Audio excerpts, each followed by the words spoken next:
السلام علیکم ورحمۃ اللہ وبرکاتہ۔ الحمد للہ نحمده ونستعینه ونستغفره ونؤمن به ونتوکل علیہ ونعوذ باللہ من شرور انفسنا ومن سیئات اعمالنا من يهده الله فلا مضل له ومن يضلله فلا هادي له ونشهد أن لا إله إلا الله وحده لا شريك له ونشهد أن محمدا عبده ورسوله أما بعد أعوذ بالله من الشيطان الرجيم بسم الله الرحمن الرحيم يا أيها الناس كلوا مما في الأرض حلالا طيبا ولا تتبعوا خطوات الشيطان إنه لكم عدو مبين إنما يأمركم بالسوء والفحشاء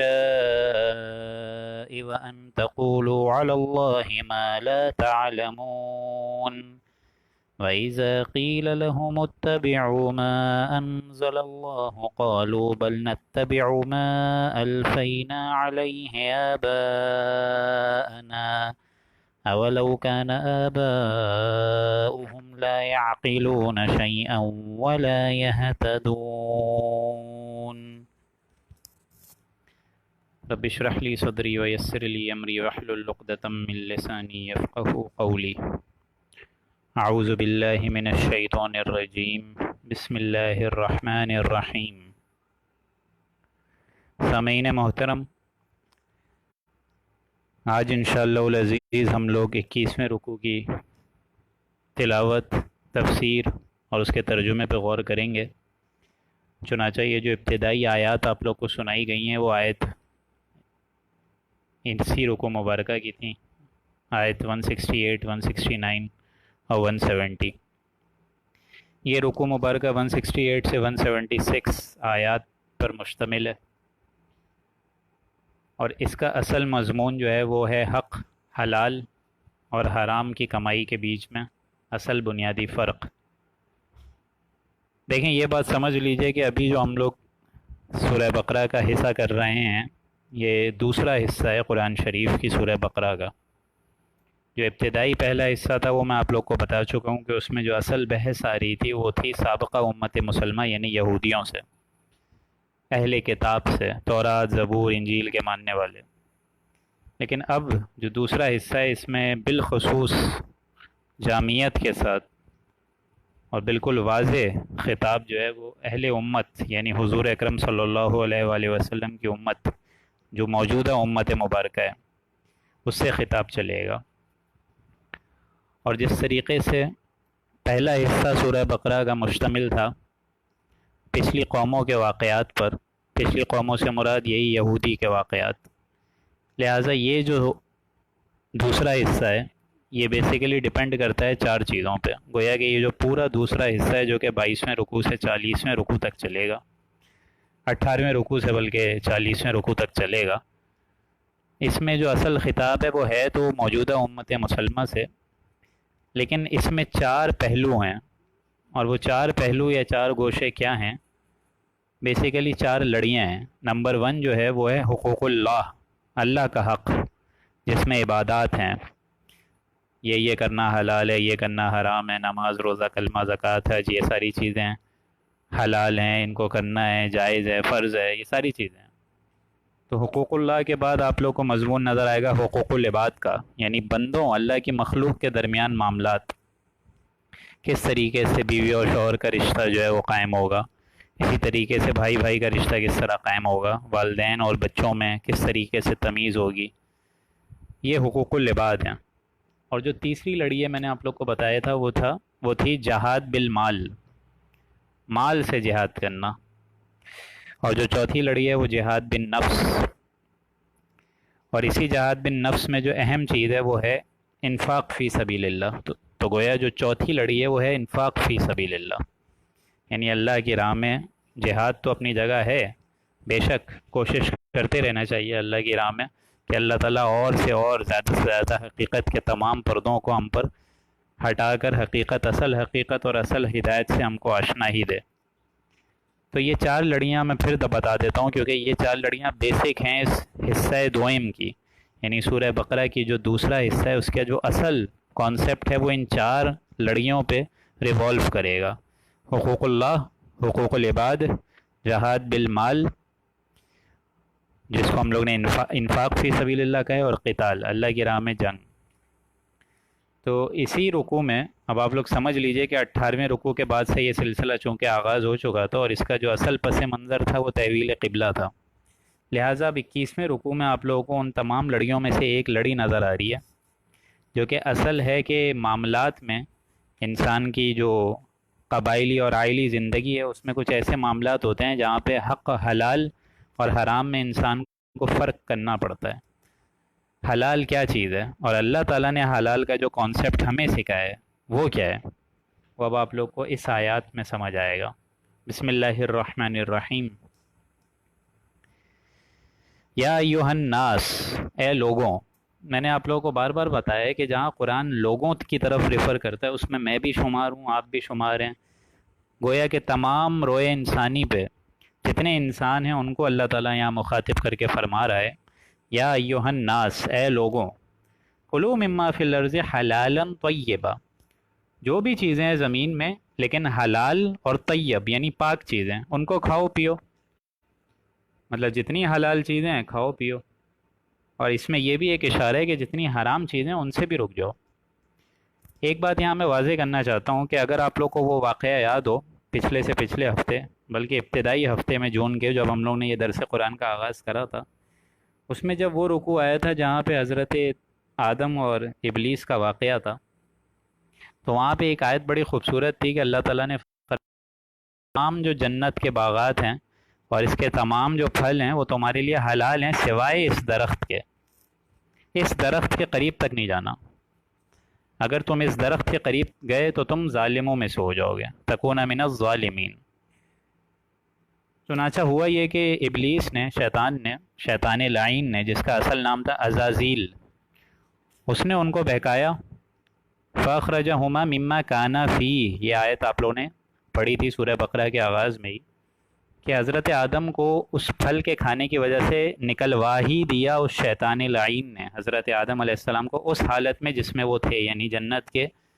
جنت کے بہت فیض میں اور اللہ کی نعمتوں میں تھے، لیکن اللہ تعالیٰ نے جب منع کیا تھا کہ اس جنت کے پھل کو مت کھانا، ابلیس نے بہکایا، گویا کہ وہاں یہ بات واضح ہو گئی تھی، جس کا خاص ایک لنک ہے اس رکوع مبارکہ سے، کہ اللہ تعالیٰ کے ہاں یہ بات سمجھ لیجئے کہ جو حلال ذرائع ہیں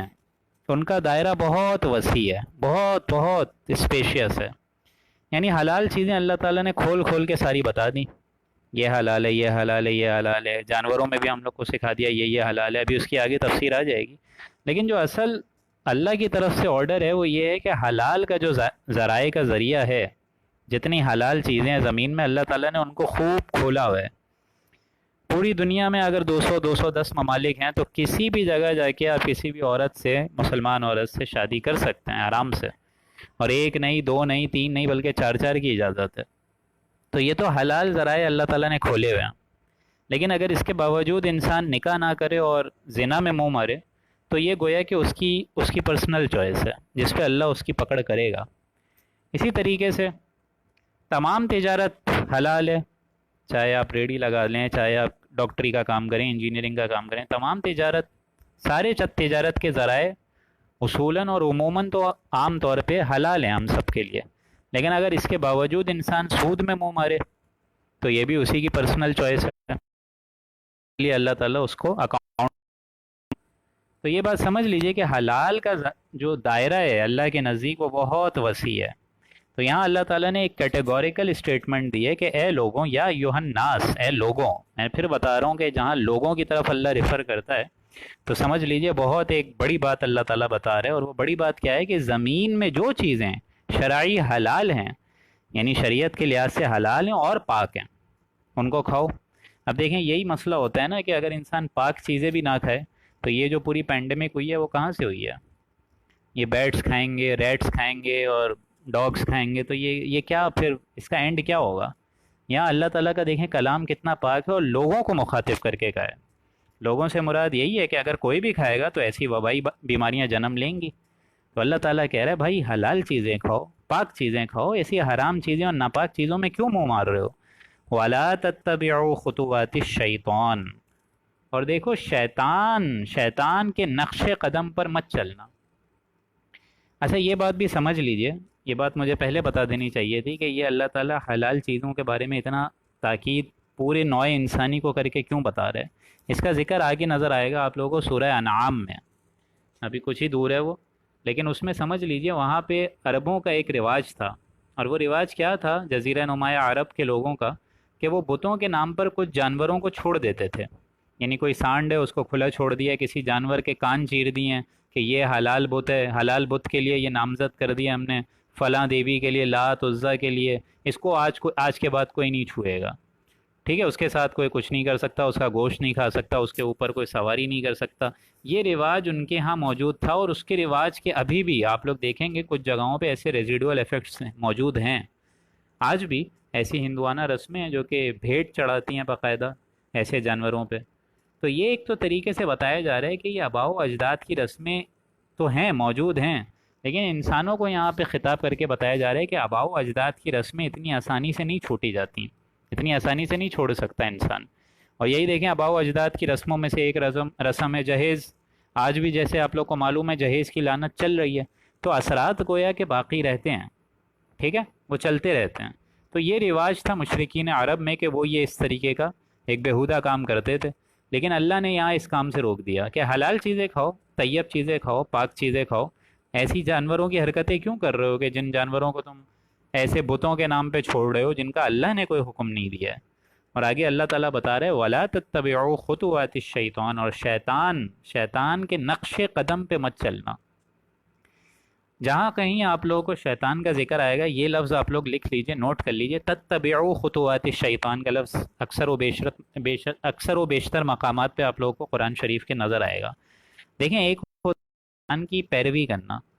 ایک ہوتا ہے شیطان کے نقش قدم کی پیروی کرنا۔ اگر آپ اس کے نقش قدم کی پیروی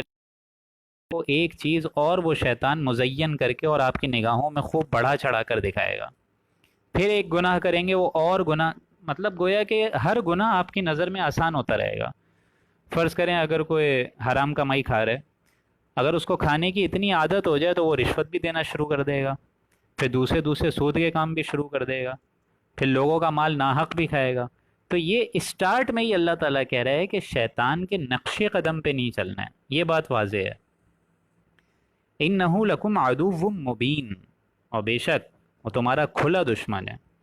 آگے چلتے ہوئے تو سورہ کہف میں بھی فرمایا اللہ تعالیٰ نے کہ وہ تمہارا کھلا دشمن ہے، فَاتَّخِذُوهُ عَدُوًّا، یہ غالباً سورہ کہف کی آیت ہے یا کسی اور سورہ کی ہے، لیکن یہ ہے موجود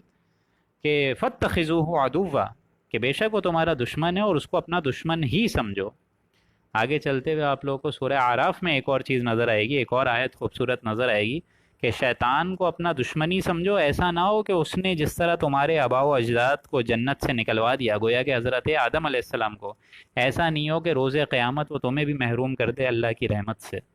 تو انہ لکم عدو مبین، وہ تمہارا کھلا دشمن ہے، واضح دشمن ہے۔ لیکن بجائے اس کے اگر انسان اس کو دوست رکھے تو وہی بات ہے کہ ہم تو ڈوبے ہیں صنم، تم کو بھی لے ڈوبیں گے۔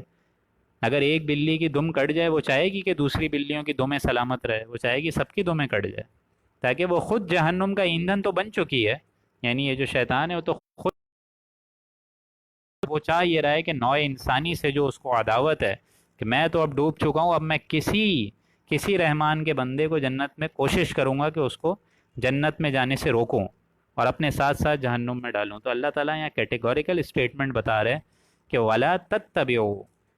اولاً کوشش انسان کی یہ ہونی چاہیے کہ ان کی اس شیطان لعین کی قدموں کی بھی پیروی مت کرے۔ انما یأمرکم بالسوء والفحشاء وان تقولوا علی اللہ ما لا تعلمون۔ یہاں اللہ تعالیٰ فرما رہے کہ بے شک وہ شیطان تمہیں امر دیتا ہے، یأمرکم تمہیں ایسی باتوں کی تعلیم دیتا ہے، حکم دیتا ہے، بالسوء والفحشاء، جو کہ بہت بدی اور بہت بے حیائی کے کام ہیں،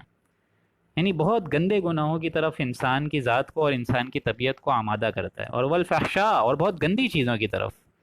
آج یہی گندی چیزیں آپ لوگ دیکھ سکتے ہیں کہ ہر طرح سے ایزیلی اویلیبل ہے، چاہے وہ نیٹ کے ذریعے سے ہو، چاہے ٹی وی کے ذریعے سے ہو، چاہے ڈراموں کے ذریعے سے ہو، چاہے انسانوں کی پرسنل ذات کے ذریعے سے ہو۔ تو یہ تمام چیزیں کھلی اور یعنی تو چل رہی ہے، اور اس پہ مجھے وہ حدیث بھی یاد آ گئی کہ جب کسی قوم میں بے حیائی اور فحاشی، یہ دیکھیں یہی الفاظ ہیں، بالسوء والفحشاء، بے حیائی اور فحاشی، گندگی اور یعنی، یہ چیزیں جب پھیل جاتی ہیں تو اللہ تعالیٰ ایسی قوموں کو آزماتا ہے ایسی وباؤں سے جس کا ذکر ان سے پچھلی قوموں میں نہیں ملتا۔ اور آج دیکھ لیجئے کہ یہی وبا ایک معمولی وائرس ہے نا دوستوں، کہ پوری دنیا کی اس نے حالت جو ہے وہ خراب کی ہوئی ہے۔ ایک معمولی وائرس، ایسی قومیں اور ایسی قوتیں اور ایسی بڑی بڑی ایجنسیز جن کو اپنے حکمران ہونے پہ ایک ناز اور فخر تھا اور ایک تکبر تھا، اللہ تعالیٰ نے ان تمام قوتوں کو زیر کر دیا ہے صرف ایک ایسے وائرس سے۔ اللہ تعالیٰ سے دعا ہے کہ جلد از جلد اس وائرس کو نیست و نابود کرے، اور اللہ تعالیٰ سے یہ بھی دعا ہے کہ اللہ تعالیٰ جس طرح میں کہتا ہوں ان کی امیدیں قلیل، ان کے مقاصد جلیل، کہ اللہ تعالیٰ اگر اس درس قرآن کو لوگوں کی ہدایت کا ذریعہ بنائے کہ انشاءاللہ اسی کے ذریعے سے اللہ تعالیٰ اس وبا کے بھی خاتمہ کرائے، تو ہمارے لیے بھی یہ بہت بڑی اچیومنٹ ہوگی۔ دعا کریں اللہ تعالیٰ اس کا مجھے اور آپ کو عمل کرنے کی اس پہ توفیق دے اور اس کا مستحق بنائے ہم لوگوں کو۔ تو شیطان آپ کو حکم دے گا بے حیائی اور فحاشی کا، بالسوء والفحشاء وَأَن تَقُولُوا عَلَى اللَّهِ مَا لَا تَعْلَمُونَ، اور اللہ کے خلاف کوئی ایسی بات کہنے کا حکم دیے گا تم کو مَا لَا تَعْلَمُونَ، کہ جس کے تمہیں علم ہی نہیں ہے۔ یعنی اللہ نے تمہیں ایک ایسی کوئی بات بتائی کہ فلاں فلاں بتوں کے نام پہ اس کی عبادت کرو، ایسے ایسے جو تمہارے کھانے کی چیزیں ہیں ان کو حرام اپنے لیے خود کر لو جو میں نے حلال کری ہیں تمہارے لیے۔ عَلَى اللَّهِ مَا لَا تَعْلَمُونَ، ایسی باتیں کرنے کو کہے گا اللہ کے خلاف جس کا تمہیں علم ہی نہیں ہے۔ اگر تمہارے پاس کوئی علم ہے تو دلیل لاؤ، کتاب سے دکھاؤ، اللہ کی شریعت سے دکھاؤ کہ یہ چیز حرام کری ہے اللہ نے، کہیں سے تو دکھاؤ نا۔ دیکھیں قرآن کتنا ماشاءاللہ ایسا کلام ہے کہ آپ کو آپ کے اندر جھانکنے کی توفیق دے گا کہ واقعی ایسی کوئی بات نہیں ہے۔ یہ تو اللہ تعالیٰ نے ایک دم کیٹیگوریکل ہمیں سمجھایا ہوا ہے کہ وَأَحَلَّ اللَّهُ الْبَيْعَ وَحَرَّمَ الرِّبَا، کہ حلال کیا اللہ نے تجارت کو اور حرام کرا ہے سود کو۔ لیکن اس کے باوجود اگر انسان سود میں منہ مارے تو یہ اس کا اپنا اختیار ہے۔ اللہ تعالیٰ نے دنیا چلانی اور اس نے انسان کو آزادی رائے اور آزادی خیال ضرور دی ہے، جس کے لیے اکاؤنٹ فار کرے گا وہ۔ وَإِذَا قِيلَ لَهُمُ اتَّبِعُوا مَا أَنزَلَ اللَّهُ، اور جب ان سے کہا جاتا ہے، یعنی ان سے مراد کیا چل رہی ہے؟ یہ مشرک عرب، کیونکہ انہی کا یہ رواج تھا کہ وہ بتوں کے نام پر اپنے جانوروں کو ایسے ہی چھوڑ دیتے تھے۔ چھوڑنے سے مراد کیا ہے؟ ان کا کوئی گوشت نہیں کھائے گا، ان کے اوپر کوئی سواری نہیں کرے گا کہ یہ ہمارے فلاں فلاں بت کے لیے نامزد ہو گیا ہے تو اب اس پہ کوئی ہاتھ نہیں لگائے گا۔ تو اللہ آگے فرما رہے وَإِذَا قِيلَ لَهُمُ اتَّبِعُوا مَا أَنزَلَ اللَّهُ، اور جب ان سے کہا جاتا ہے کہ اللہ نے جو حکم بھیجا ہے اس پہ چلو نا، اللہ نے تمہیں یہ بتایا کہ حرام ہے، تمہیں یہ بتایا کہ یہ حلال ہے، جو حکم اللہ نے بھیجا ہے کہ یہ چیزیں حلال ہیں اس کے پیچھے چلو نا۔ لیکن انسان اس کے باوجود گمراہی کا راستہ اختیار کرتا ہے۔ قالوا بل نتبع ما الفینا علیہ آباءنا، تو وہ یہ کہتے ہیں اس کے جواب میں ہم تو اسی طریقے پر چلیں گے جس پر ہم نے اپنے باپ دادا کو پایا، الفینا علیہ آباءنا، جس پر ہم نے باپ دادا کو پایا اس پہ ہی چلیں گے۔ تو اللہ یہاں بتا رہا ہے کہ بھائی جس طرح تم بھی تو اللہ کی مخلوق ہو نا، جس طرح تم گمراہی کر سکتے ہو تو تمہارے آباء و اجداد بھی تو اللہ کی مخلوق تھے، ان سے بھی تو کوئی خطا ہو سکتی ہے۔ جس طرح تم سے خطا ہو رہی ہے ہو سکتا ہے ان سے بھی خطا ہو جائے، لہٰذا یہ نہ دیکھو کہ آباء و اجداد کیا کہہ رہے ہیں، بلکہ یہ دیکھو کہ حق بات کیا ہے۔ اور جب ان سے کہا جاتا ہے کہ جو حکم اللہ نے بھیجا اس پر چلو، تو وہ کہتے یہ ہیں ما الفینا علیہ آباءنا، جس پر ہم نے اپنے باپ دادا کو پایا اس پہ ہی چلیں گے۔ آج بھی یہ معاملہ ہے نا دوستوں، یہ جو طرح طرح کی لسانیت ہے اور ایسے ایسے طبقات جنم لے گئے ہیں، ایسے ایسے سمجھ لیجئے کہ امت ڈیوائیڈ ہو گئی ہے۔ ہر امت کیا بول رہی ہے، ہر فرقہ کیا بول رہا ہے، ہر مسلک کیا بول رہا ہے کہ ہم اس پہ چلیں گے جس پہ ہم نے اپنے پیر کو پایا، اپنے مرشد کو پایا، فلانا فلانا۔ کوئی انسان آج یہ نہیں بول رہا کہ اللہ نے جو بتایا ہے اس پہ ہم چلیں گے۔ آگے دیکھیں اللہ تعالیٰ کیا بتا رہے ہیں، وَلَوْ كَانَ آبَاؤُهُمْ لَا يَعْقِلُونَ شَيْئًا وَلَا يَهْتَدُونَ، کیا یہ لوگ دیکھتے نہیں ہیں کہ ان کے باپ دادا کے اندر دین کی کچھ سمجھ ہی نہیں تھی، عقل ہی نہیں تھی، وَلَا يَهْتَدُونَ، نہ ان کے پاس کوئی کتاب کی طرف سے ہدایت تھی۔ مطلب تم بتاؤ مجھے کہ ایسی کوئی چیز اللہ نے دلیل میں لکھی ہو، کوئی کتاب لاؤ، کوئی شریعت لاؤ، جس طرح تم ہماری مخلوق ہو، یہ لوگ بھی تو مخلوق تھے، جس طرح تم سے خطا ہو سکتی تھی ان سے بھی ہو سکتی تھی۔ وَمَثَلُ الَّذِينَ كَفَرُوا كَمَثَلِ الَّذِي يَنْعِقُ بِمَا لَا يَسْمَعُ إِلَّا دُعَاءً وَنِدَاءً، اور ان کافروں کی مثال ایسی ہے، ایسی نافہمی انسانوں جیسی ہے، کَمَثَلِ الَّذِي يَنْعِقُ بِمَا لَا يَسْمَعُ، کہ وہ اس جانور کی کیفیت کی مثال سے ہیں کہ ایک شخص ہے وہ ایسے جانور کے پیچھے چلا رہا ہے لا يسمع الا دعاء و نداء، کہ وہ جانور اس کی نہ کوئی پکار کا جواب دے سکتا ہے، نہ اس کی کوئی دعا سن سکتا ہے۔ اس کا مطلب یہ ہے کہ جانور کو پکارنا جو نہ سن سکتا ہے نہ سمجھ سکتا ہے، ایسی ہی مثال ان کافروں کی ہے۔ جانوروں میں آپ لوگ کو بتا چکا ہوں، شعور تو ہے، خود شعوری نہیں ہے، سیلف کانشیسنس یہ انسانوں میں ہے لیکن جانوروں میں نہیں ہے۔ انسان جب کہتا ہے کہ میں دیکھ رہا ہوں تو معلوم ہوتا ہے کہ اس کے اندر کوئی چیز ہے، آئی کے اندر ایسے سیلز ہیں جو کہ دیکھ رہے ہیں۔ جب کتا دیکھ رہا ہوتا ہے تو اس کو کیا معلوم کہ میں دیکھ رہا ہوں؟ یہ انا، یہ جو خود شعوری ہے، یہ انسانوں میں ہے، جانوروں میں نہیں ہے۔ اسی جانوروں کو اللہ تعالیٰ یہاں اگزامپل لے کر آ رہا ہے کہ مثال ان کافروں کی جو کہ ہماری اتباع نہیں کرتے ہیں، ہماری چیزوں کو فالو نہیں کرتے ہیں، کفر کرتے ہیں، ان جانوروں جیسی ہے جن کے پیچھے ایک شخص چلا رہا ہے اور وہ جانور نہ الا دعا و ندا، نہ ان کی جانوروں کو ان کی کوئی پکار سمجھ آتی ہے، نہ ان کی کوئی دعا سمجھ آتی ہے۔ مطلب اہل ایمان بھی جب ان کافروں کو سمجھاتے ہیں، گویا اس کا دوسرا ترجمہ یہ بھی کہا جا سکتا ہے کہ اہل ایمان کے ساتھی تھے نا یہ مشرکین عرب، انہی کی وجہ سے تو ان کو چھوڑنے پہ مجبور کیا گیا۔ تو اہل ایمان بھی جب ان کافروں کو سمجھاتے ہیں کہ بھائی تم آؤ اللہ کے رسول کی اتباع کرو، اللہ نے جو حلال چیزیں بتائی ہیں ان کو فالو کرو، جن حرام چیزوں سے روکنے کو کہا ہے اس سے رک جاؤ، تو یہ لوگ بھی تو دعا کر رہے ہیں نا، ندا کر رہے ہیں۔ لیکن یہ کفار مشرکین عرب ان جانوروں کی طرح ہو گئے ہیں جو نہ سنتے ہیں نہ سمجھتے ہیں، سم بکم عمی، اندھے ہیں، بہرے ہیں، گونگے ہیں، فہم لا یعقلون، تو نہ وہ سمجھ رکھتے ہیں نہ کوئی عقل رکھتے ہیں۔ یہ معاملہ ان کا ہوتا ہے جو کہ اللہ کے نبی کی دعوت پر لبیک کہے پھر کفر کا راستہ اختیار کرے، پھر لبیک کہے پھر کفر کا راستہ اختیار کرے، سنے انسنا کر دے، سنے انسنا کر دے۔ ایک وقت آ جاتا ہے دوستوں کہ اللہ کی طرف سے مہر ثابت ہو جاتی ہے انسان کے ایسے دل پہ، اور اللہ پھر کہتا ہے سم بکم عمی، کہ اندھے ہیں، بہرے ہیں، گونگے ہیں، فہم لا یعقلون، تو وہ اب ہدایت سے بھی خالی ہیں اور عقل سے بھی خالی ہیں، وہ ان کو سمجھ نہیں آتی پھر باتیں، یعنی اللہ مہر لگا دیتا ہے۔ اللہ تعالیٰ سے دعا ہے کہ ایسی مہر سے اللہ تعالیٰ ہم سب کی، میری اور آپ کی حفاظت فرمائے۔ آگے چلتے ہوئے اب کیٹیگوریکل اسٹیٹمنٹ میں اللہ بتا رہے ہیں کہ ایسی چیزیں جو کہ حلال ہیں وہ کیا ہیں، اگلی دو آیات میں ان کا ذکر آ رہا ہے۔ یا ایھا الذین آمنو، اے ایمان کے دعوے داروں، اے ایمان والوں، کلوا من طیبات ما رزقناکم، وہ پاک چیزیں کھاؤ جو کہ ہم نے تمہارے لیے رزق میں فراہم کری ہیں۔ یعنی یہ آسمان سے ہم پانی برساتے ہیں تو زمین میں جتنا رزق نکال رہے ہیں وہ تو حلال رزق ہے، اس کو کھاؤ نا، ما رزقناکم، جو کہ ہم نکال رہے ہیں، اور وہ نکال ہم کیا رہے ہیں؟ طیبات، پاک نکال رہے ہیں۔ اور اس رزق کو نکالنے کا جو اصل بنیادی نتیجہ نکلنا چاہیے وہ کیا نکلنا چاہیے؟ وشکروا للہ، شکر میرا ہوگا، شکر اللہ کا ہوگا، شکر کسی اور کا نہیں ہوگا، شکر تمہاری ذہانت کا نہیں ہوگا، شکر تمہاری فطانت کا نہیں ہوگا، شکر تمہاری محنت کا نہیں ہوگا، شکر تمہاری مشینریز کا نہیں ہوگا، شکر میرا ہوگا۔ وشکروا للہ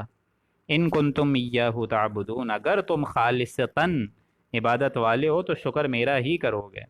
اگر تم غلامی میری کرتے ہو، عبادت اور پرستش میری کرتے ہو تو شکر میرا کرو گے۔ اور آج دیکھیں انسان کس چیز کا شکر کرتا ہے؟ جب کبھی اس کو رزق ملتا ہے وہ کیا بولتا ہے کہ میری پلاننگ تھی اس میں نے فلاں کام بر وقت کر لیا، مجھے اتنے پیسے مل گئے۔ یہاں اللہ تعالیٰ اسٹریٹ فارورڈ بتا رہا ہے وشکروا للہ، شکر میرا ہوگا اور کسی کا نہیں ہوگا۔ تمہارے اندر جو ذہانت اور فطانت ڈالی ہے وہ بھی میں نے ڈالی ہے اور کسی نے نہیں ڈالی۔ اگلی آیت میں بنیادی طور پر 4 کھانے کے رواج آپ لوگ کو سمجھ آئیں گے، کیونکہ یہ بات سمجھ لیجئے کہ اہل عرب میں کھانے کا ایک بہت خاص رواج تھا، اور یہ بار بار آپ لوگوں کو مکی اور مدنی ساری صورتوں میں نظر بھی آئے گا۔ یہ جو اب آگے اسٹیٹمنٹ آ رہی ہے اللہ تعالیٰ کی طرف سے آیت نمبر 173 میں، کہ کیا چیزیں اہل عرب میں ان کا ذوق تھا، رواج تھا، لیکن اللہ کی طرف سے کیا 4 چیزیں بتائی جا رہی ہیں کہ یہ چیزیں پیور حرام، ایک دم امپیورٹی کی طرف لے جاتی ہیں انسان کو۔ اور وہ 4 چیزیں کیا ہیں، اور اس پہ آپ لوگ غور بھی کریں گے کہ اسلام ہمارا کتنا پاک صاف اور ایک دم نیک مذہب ہے اور ایک دم مخلص مذہب ہے اور ایک دم شفاف مذہب ہے کہ یہی اگر چار کھانے ہیں، چار کھانوں کو اگر انسان اوائڈ کر دے زندگی بھر، یہ میں اشارہ کر رہا ہوں ان چائنیز کی طرف جو کہ پتہ نہیں کیا کیا کھائے جاتے ہیں، لیکن اگر یہی چار کھانے انسان اوائڈ کر دے تو ایسی وبائی بیماریاں انشاءاللہ وجود میں آئیں گی ہی نہیں۔ انما حرم علیکم المیتۃ، بے شک اللہ تعالیٰ نے تم پر حرام کیا ہے کیا؟ نمبر ون میتۃ، مردار۔ مردار کیا ہے؟ جو کہ اب آپ اپنی موت مر گیا ہو، یعنی اگر کوئی جانور ہے جو کہ ذبح کرنے کی نوبت نہیں آئی ہے، کسی اونچائی سے گر گیا، کسی کھائی میں گر گیا، یا دم گھٹنے سے مر گیا، یا پھر اپنی رسی میں، جو رسی اس کے گلے میں ہوتی ہے اسی کے اراؤنڈ وائنڈ کر کے ونڈ پائپ کو کراس کر دے اور کلوز کر دے، تو بیسیکلی وہ چیزیں، وہ جانور جو کہ آپ اپنی موت مر گیا ہو، ذبح کرنے کی حاجت نہ آئی ہو جس میں، جو آپ لوگ کو پتہ ہے ذبح کرنے کا پراپر طریقہ ہوتا ہے، اگلا جو مہینہ انشاءاللہ عید الاضحیٰ کا بھی ہے،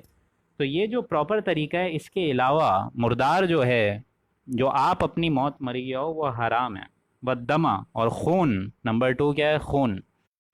دونوں چیزیں حرام اور نجس ہیں۔ اس لیے یہاں سمجھ لیجئے کہ جو ہمارا بھی قربانی کرنے کا طریقہ ہے دوستوں، وہ کیا ہے؟ ہم لوگ شریانے کاٹتے ہیں گلے کی، اور آپ لوگ کو نظر آتے ہیں، اور یہ غیر مسلم کہتے ہیں کہ جو مسلمان ہیں یہ کتنے مطلب تنگ خو ہیں اور کتنے سخت دل کے ہیں کہ ایسے جانوروں پہ ان کو رحم نہیں آتا۔ وہ تصویر کا دوسرا رخ نہیں دیکھتے۔ تصویر کا دوسرا رخ یہ ہے کہ اگر آپ کسی جانور کو ذبح کریں، گلے سے کاٹیں، تو تکلیف اس میں ہوتی ہی نہیں ہے، کیونکہ انٹرنل جگلر وین، جو ڈاکٹر حضرات ہیں وہ میری بات سمجھیں گے زیادہ اچھے طریقے سے، کہ جو انٹرنل جگلر وین ہے، کامن کیروٹڈ ویسلز ہیں، ان کے پاس باقاعدہ کیروٹڈ ریسیپٹرز ہوتے ہیں۔ اسی طریقے سے گلومس جگلیر بھی ایک چیز ہوتی ہے، یہ میرے خیال سے کچھ لوگوں کو سمجھ آئے گی۔ ایسے گویا کہ ایسے ریسیپٹرز ہیں انسان کے گلے میں، شریانوں کے آس پاس، جو کہ اگر پہلے ہی کٹ جائیں یا اریٹیٹ ہو جائیں تو انسان کو پھر پین نہیں ہوتا محسوس۔ تو یہاں جانوروں کی بات ہو رہی ہے، جانوروں میں بھی ایسے کچھ گلے میں ان بڑی بڑی شریانوں کے پاس ایسے کچھ اعضاء موجود ہیں جو کہ پین کو فیل کرتے ہیں۔ اگر آپ انہی کو کاٹ دیں تو انسان یا مطلب جانوروں کی باڈی کو کبھی پین نہیں ہوتا۔ غیر مسلم یہ کہتے ہیں کہ ایسے یہ مسلمان جانور لوگ ہیں، ایسے بے رحمی سے جانوروں کو کاٹتے ہیں، ایسا نہیں ہے۔ جب جانور بھی لیٹ جاتا ہے اور قبلے کی طرف اپنا منہ رکھ کے ہم لوگ کاٹتے ہیں، اور بسم اللہ اللہ اکبر بول کے ہم لوگ یہ کاٹتے ہیں، تو بیسیکلی جب جانور ہل رہا ہوتا ہے، وہ ایک طریقے سے اس کی مسلز کی کانٹریکشن ہوتی ہے کہ سارا کا سارا خون اس کی باڈی سے باہر آ جائے۔ بڑی بڑی شریانیں جب انسان کاٹ دیتا ہے تو پورا خون انسان کی باڈی سے باہر آ جائے، مطلب جانوروں کی باڈی سے باہر آ جاتا ہے، ٹھیک ہے؟ جب جانوروں کی باڈی سے باہر آ جائے گا تو آپ لوگ کو معلوم ہے کہ blood is a strong source for bacteria, یہ جو ساری نجس چیزیں ہیں، انفیکشن کا ریٹ خون کے ذریعے سے پھیلتا ہے، تو خون جسم میں رہے گا ہی نہیں، تو اللہ تعالیٰ کھلانا آپ کو کیا چاہ رہے ہیں؟ پاک صاف شفاف گوشت۔ اور یہ بھی بات سمجھ لیجئے کہ اللہ تعالیٰ گوشت کیوں کھلانا چاہ رہے ہیں، یہ آپ لوگوں نے بہت کم لوگوں نے غور کیا ہوگا۔ اللہ تعالیٰ ہم مومن بنانا چاہ رہے ہیں۔ حدیث سے بھی ثابت ہے کہ اللہ کے نزدیک قوی مومن زیادہ اللہ کو محبوب ہے ایز کمپیئر ٹو نازک مومن، مطلب وہ بیچارہ جو کمزور ہو، پستی کی طرف، ایسا مسلمان جو ایک دم ڈھیلا ڈھالا ہو، جس کو پتہ ہی نہیں ہو جہاد کیا ہوتا ہے، اللہ کی راہ میں قربانی کیا ہوتی ہے، اور ایک دم ویک ہو، ایسا مسلمان اللہ کی نظر میں اتنا چڑھتا نہیں ہے جتنا قوی مومن۔ تو قوی مومن بہت اہم ہونا ہے، اور اللہ تعالیٰ قوی مومن مطلب طاقتور مومن اسی طریقے سے بناتا ہے کہ گوشت کھلاتا ہے۔ اور آپ لوگ یہ بھی نوٹ کر لیجئے کہ جتنے گوشت خور جانور ہیں، چیتا ہے، شیر ہے، بلی ہے، ان میں آپ لوگوں نے ایک دیکھا ہے، ایک ڈھاس ہے، ایک مطلب جنگ کرنے کی کوشش، ایک جنگ کرنے کی جستجو ہے۔ اگر آپ بلی کے بچے کو بھی پکڑ لیں تو بلی کس طرح حملہ کرتی ہے، شیر کے بچے کو پکڑ لیں، شیر کیسا حملہ کرتا ہے، ایک دم چیر پھاڑ دیتا ہے۔ تو یہ بات سمجھ لیجئے، دو طریقے ہیں، ایک تو اللہ تعالیٰ قوی مومن بنانا چاہتا ہے، اور اگر انسان ایسا مومن بنے گا تو اپنے ملک کی تو حفاظت کر سکتے گا نا، اپنی سرحدوں کی حفاظت کر سکے گا، اپنے نظریاتی سرحدوں کی حفاظت کر سکے گا۔ تو یہ بیسیکلی اللہ کا قانون بہت سمپل ہے، انسانوں کو سمجھ نہیں آتا۔ اللہ کا جو قانون ہے انسانوں کو بہت کم لوگوں کو سمجھ آتا ہے، لیکن اگر آپ جنرل پرسپیکٹو پہ دیکھیں تو تمام اللہ کے جتنے احکامات ہیں وہ انسانوں کے لیے ہی مفید ہیں، اور کسی کے لیے نہیں ہے۔ اللہ تعالیٰ کے اس میں کوئی بڑائی کا اضافہ نہیں ہوگا۔ اللہ تعالیٰ تو ہمیں چاہتا ہے، اللہ تعالیٰ کہ تم لوگ انسانوں کی طرح زندگی گزارو۔ تو حرام نمبر 1 کیا ہو گیا؟ میتۃ، جو آپ اپنی موت مر جائے، جس کے اندر خون رہ جائے، اور ظاہر بات ہے ایسے جانور کو آپ کھائیں گے تو خون بہا نہیں نا، دوسری چیز کیا بتائی اللہ نے؟ ودما، حرام اور نجس ہے، خون، ولحم الخنزیر، اور نمبر تھرڈ چیز کیا ہے؟ خنزیر کا گوشت یعنی سور، یہ بھی حرام ہے، مطلقاً حرام ہے۔ اور چوتھی چیز، اور یہ مطلقاً حرام کیوں ہے آپ لوگ کو معلوم ہے؟ اس سے شہوت کا تقاضا بہت بڑھ جاتا ہے۔ یہ جو انگریز کھاتے ہیں نا ہاٹ ڈاگز اور یہ ساری چیزیں، اس سے انسان کا جو سیکشول انسٹنکٹ ہے یہ بڑھ جاتا ہے۔ تو اللہ تعالیٰ کہتا ہے شہوت کے تقاضوں کو بھی ہلکا رکھو۔ وما اہل بہ لغیر اللہ، اور ان تمام چیزوں پر جس پر اللہ کے علاوہ نام لیا گیا ہو۔ اللہ کے علاوہ کا مطلب کیا ہے؟ یہ تو بہت اسٹریٹ فارورڈ بات ہے کہ کسی نے ذبح کرتے ہوئے کسی بت کا نام لے لیا، کسی دیوی کا نام لے لیا، کسی لات عزیٰ کا نام لے لیا، اللہ کے نام کے علاوہ، وہ تو حرام ہو گیا، مطلقاً حرام۔ اس پہ میں ایک مسئلہ بھی آپ لوگ کو بتا دوں۔ اکثر آپ لوگ فیمیل ڈاکٹرز جو میری بات سن رہی ہیں، اکثر آپ لوگ کے بچے یا آپ لوگ خود اگر شاپنگ کے لیے جاتے ہوں اور مرغیاں وغیرہ اگر آپ لوگ کھانے کے شوقین ہوں تو آپ لوگ آدھا کلو 1 کلو مرغی لیتے ہیں۔ یہ بات آپ لوگ اچھے طریقے سے سمجھ لیجئے کہ جب مرغی کو وہ ذبح کرتا ہے، گردن کاٹتا ہے اس مرغی کی، تو باقاعدہ اس کو بولا کریں کہ بولا کرے یہ بسم اللہ اللہ اکبر،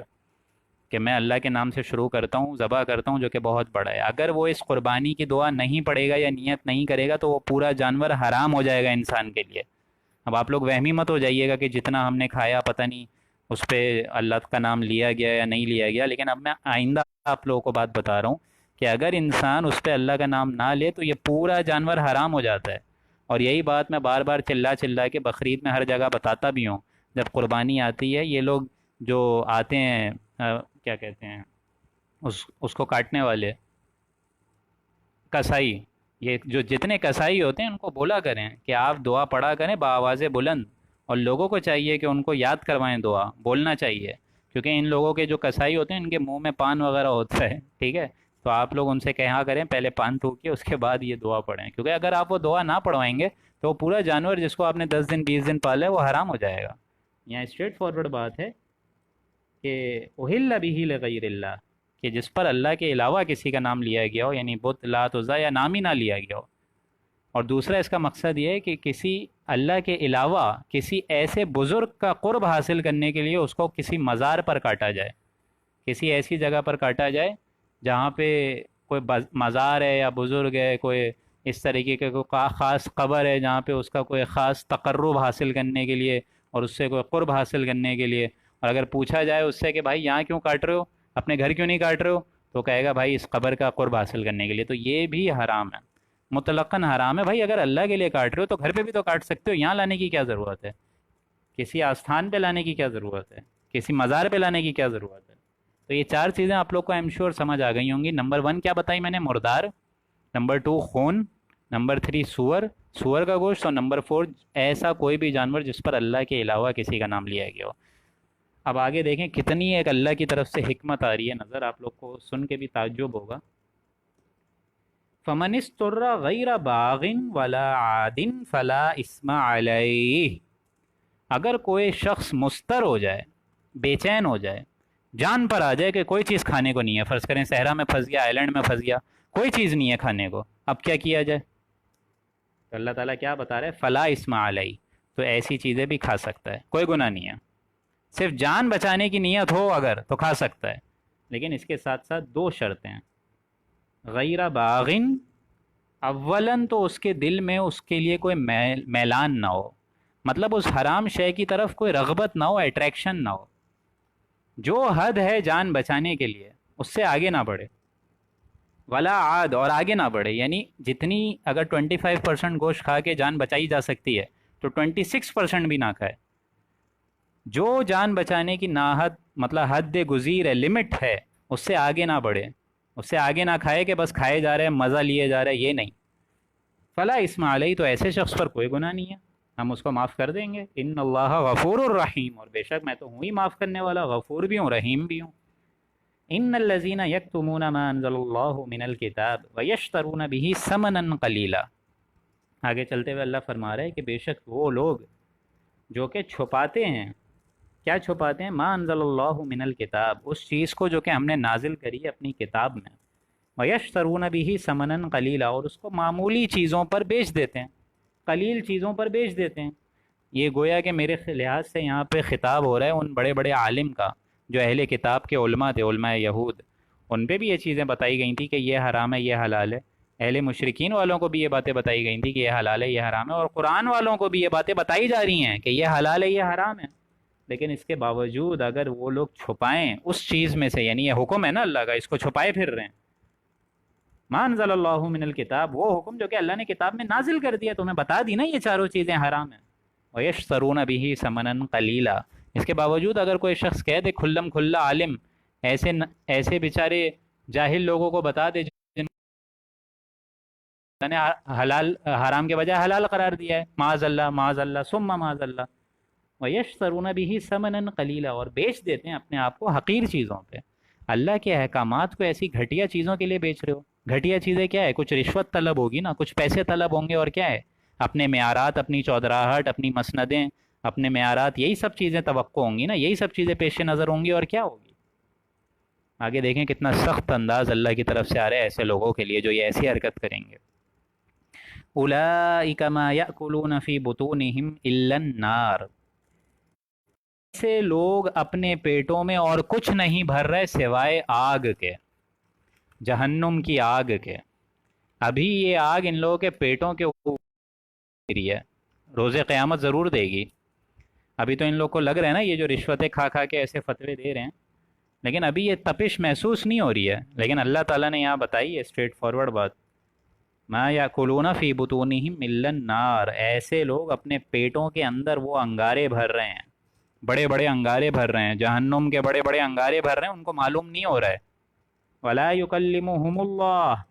اور اللہ تعالیٰ ان سے بات تک کرنا پسند نہیں کرے گا یوم القیامہ، قیامت کے دن، ولا یزکیہم، اور نہ ان کو پاک کرے گا۔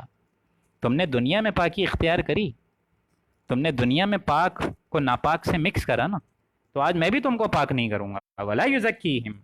ولہم عذاب علیم، اور ان کے لیے دردناک اور سخت عذاب ہوگا۔ اولئک الذین اشتروا الضلالۃ بالہدی، ایسے لوگوں کا معاملہ کیا ہے کہ انہوں نے ضلالت خرید لی ہدایت کے باوجود۔ اشتروا الضلالۃ بالہدی، حقیقت میں تو ہدایت ہم نے دی تھی، اس کو خریدنی چاہیے تھی، تم نے اپنی چودراہٹ اور مسندوں کے لیے ضلالت خرید لی۔ اشتروا الضلالۃ بالہدی والعذاب بالمغفرہ، اور عذاب خرید لیا مغفرت کے باوجود۔ اگر ان باتوں پہ عمل کرتے تو ہم روز قیامت اور دنیا میں بھی مغفرت کرتے، روز آخرت بھی، اخروی نجات بھی تم کو دیتے، اور تمہاری کوتاہیوں سے پردہ پوشی کرتے، لیکن تم نے ضلالت کو خریدا ہدایت کے باوجود، عذاب کو لے لیا مغفرت کے باوجود۔ فما اصبرہم علی النار، تو ہائے افسوس، تم کتنا اس دوزخ کے صبر کو، کتنا اس دوزخ کے عذاب کو، یعنی اس جلنے کے عذاب کو صبر کے ساتھ برداشت کرو گے۔ فما اصبرہم علی النار، بڑے صابر ہیں، بڑی ہمت ہے، بڑی طاقت ہے کہ آگ کو برداشت کر رہے ہو آج۔ فما اصبرہم علی النار، سو دوزخ کے لیے کتنے ہی ہمت ہے، کتنا ہی جذبہ ہے ایسے لوگوں کا۔ گویا کہ اللہ کی طرف سے خصوصی ان لوگوں کی طرف ایک طنز کا انداز ہے کہ کتنا ہی تم لوگ کے اندر جذبہ ہے کہ میری آگ کو برداشت کرنے کے لیے اتنی بڑی بڑی گمراہی لے رہے ہو۔ فما اصبرہم علی النار ذالک بان اللہ نزل الکتاب بالحق، یہ اس لیے ہوا کہ اللہ نے تو کتاب میں حق بیان واضح کر کے نازل کر دی تھی، ٹھیک ٹھاک۔ بِأَنَّ اللَّهَ نَزَّلَ الْكِتَابَ بِالْحَقِّ وَإِنَّ الَّذِينَ اخْتَلَفُوا فِي الْكِتَابِ لَفِي شِقَاقٍ بَعِيدٍ، اس کتاب کے اندر اختلاف بازی کر رہے ہیں، یعنی یہ قرآن میں اب اس قرآن کے علاوہ کچھ باتیں کر رہے ہیں، بے راہ روی باتیں کر رہے ہیں، اختلاف بازی کر رہے ہیں۔ لفی شقاق، بہت دور کے خلاف بازی میں گمراہ ہو کے بھٹک گئے ہیں، ان کو نظر ہی نہیں آؤں گا اب میں۔ اللہ یہاں پہ ایک طریقے سے بتا رہے ہیں کہ اگر میری ہدایت سے منہ موڑو گے تو میں بھی منہ پھوڑ لوں گا۔ تم میری اگر باغیوں سے دشمنی کرتے پھرو گے اور نماز میں یہ کلام کر رہے ہو کہ ایاک نعبد و ایاک نستعین، تمہارا یہ جو معاملہ ہے یہ تو جھوٹا ثابت ہو رہا ہے، تمہارا یہ جو دعویٰ ہے یہ تو جھوٹا ہوا۔ پہلے اللہ کے معاملے میں اپنے اخلاص تو لاؤ۔ لفی شقاق بعید، ایسے لوگ بہت دور کی گمراہی میں بھٹکتے رہتے ہیں، کیونکہ دوستوں یہ اللہ کا قانون ہے، یہ بات میں بار بار بتاتا ہوں، اختتام پہ پھر بتا دوں کہ یہ اللہ کا قانون ہے کہ اللہ تعالیٰ انسان کو جس راستے پہ انسان چلنا چاہتا ہے اس کی طرف گامزن کر دیتا ہے۔ اگر انسان حق کے راستے پہ چلے گا، مجھے انشاءاللہ اپنے ان 16-17 جو لوگ مجھے دیکھ رہے ہیں، مجھے امید ہے کہ ہم لوگ اللہ کا آج 21ویں رکوع کی اختتام پر آ چکے ہیں۔ میرے خیال سے مجھے امید ہے، اس بات کی میں طمع کرتا ہوں آپ لوگوں سے، کہ آپ لوگ نے یہ جو 21 رکوع پڑھے ہیں، مجھے امید ہے کہ آپ لوگ تھوڑی بہت ہدایت کے انشاءاللہ اور قریب آ رہے ہوں گے۔ اللہ تعالیٰ اور ہدایت کے راستے آپ لوگ کے لیے کھولتا جا رہا ہوگا، مجھے یہ بات کی انشاءاللہ امید ہے۔ تو یہ کیوں ہو رہا ہے؟ یہ اس لیے ہو رہا ہے کہ آپ لوگ اپنی اٹینڈنس پوری رکھ رہے ہیں۔ باخدا اگر ایک بندہ بھی اس درس قرآن میں آئے گا تو میں رکوں گا نہیں، میں اس کو بھی انشاءاللہ درس دوں گا، کیونکہ یہ کام میرے ذمے ہے۔ انشاءاللہ اللہ تعالیٰ نے ہمت دی، توفیق دی، تو انشاءاللہ پورے 544 رکوع ہم لوگ انشاءاللہ کریں گے۔ لیکن بات ساری یہ ہے کہ حقیقت میں آپ لوگ کے ہدایت کے پردے اور سے اور کھلتے جائیں گے، کیونکہ قرآن ایسی کتاب ہے دوستو۔ ابھی مجھے کل پرسوں ڈاکٹر سائمہ بھی ملی تھی، ہماری بہت پرانی لسنر ہے، انہوں نے بولا بھی مجھے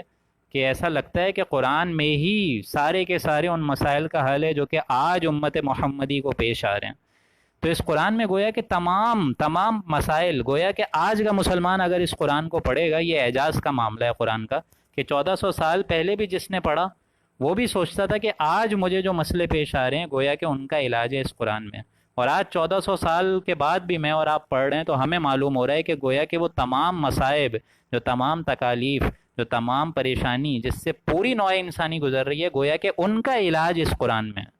تو اللہ کا یہ میں فیصلہ بتا رہا تھا کہ یہ فیصلہ ہوتا ہے بندہ انسانوں کے لیے کہ وہ جس راہ پہ چلنا چاہتا ہے اللہ تعالیٰ اسی راہ پہ اس کو چلا۔ اگر آپ حق کے راستے پہ چلیں گے کھلتا رہے گا حق کا راستہ، اگر آپ برائی کے راستے پہ چلیں گے تو وہ برائی کا راستہ قدم سے قدم آپ کا آسان ہوتا رہے گا، گناہ کے اندر آپ اور مزید ترقی کرتے رہیں گے، حتیٰ زرتم المقابر، یہاں تک کہ قبروں تک آ جاتا ہے انسان۔ اور تیسرا راستہ کیا ہوتا ہے؟ تیسرا راستہ ہوتا ہے بین بیچ میں لٹکے رہنا۔ دنیا بھی چاہیے،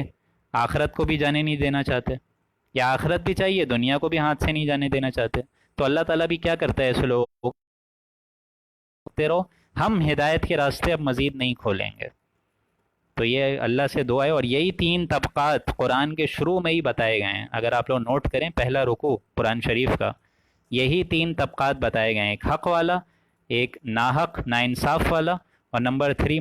منافقین جو کہ بیچ میں لٹکنا چاہتے تھے۔ اللہ تعالیٰ سے دعا ہے کہ اللہ تعالیٰ ہم لوگوں کو پہلے گروپ میں کہ حق کے راستے اللہ تعالیٰ ہمارے آگے مزید سے مزید کھولتا رہے، اور اس قرآن کو آسان فہم میں انشاءاللہ ہمارے دلوں میں اتارتا رہے۔